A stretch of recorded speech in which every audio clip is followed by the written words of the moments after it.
Muthe wa gatano kiumia giki munini wa mutongoria wa bururi Rigathi Gachagua ni acereire arimi a kahua mwene wa Mathira kaunti-ini ya Nyeri.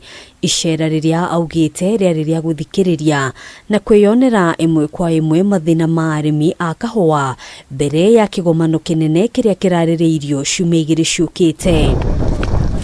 Kigomano giki gitanyitwo gukarehe hamwe arimi kuma kaunti itiganite irikuragia kahua, ameba a bodi cia urimi na wendia wa kahua, abunge hamwe na minista kuma ministry itiganite. Muoroto wari guthurima na kuiguithaniria maundu maria mabatie kuyukio niguo kwarahura urimi wa kahua. Once we have agreed on the reforms, the members of the National Assembly and the Senate President will take it up from there, so that they can create the necessary regulations and institute legislative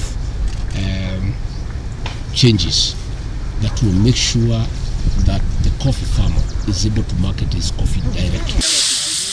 Mugaru na miaka ya hau kabere riria arimi mekiriire urimi wa kahua, arimi aingi ni makuire ngoro na gutiganiria urimi uyu.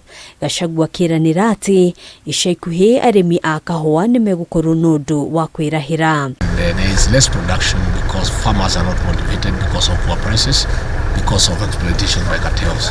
There are too many middlemen between the coffee grower and the coffee consumer. And that is the work that I have to do to make sure that all those middlemen between the coffee grower and the coffee consumer are removed from the coffee scene.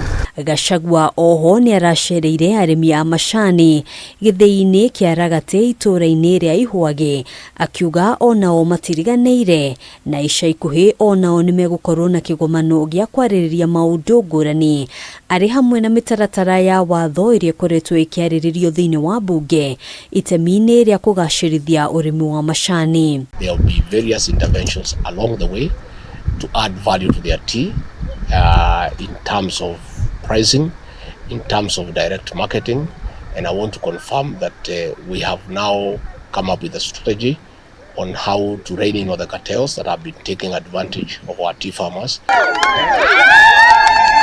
Na niguo kugacirithia umithio wao kuhitukira urimi wa macani.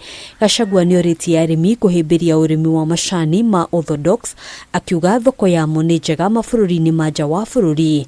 Ihinda-ini riu akiuga riu gutire na thina wa thuguri ya macani ma Kenya bururi-ini wa Pakistan ta uria kurari hau kabere. Orthodox tea has better prices, and we are in discussions with KTDA, we are in discussion with the Tea Board of Kenya, we are in discussion with the county governments and the national government on how we can assist our factories from KTDA to enhance their capacity so that they can install a production line for orthodox tea, which costs twice as much the conventional tea. Hadwini ha Kameme TV, Jeta Wogena wa Wadugo.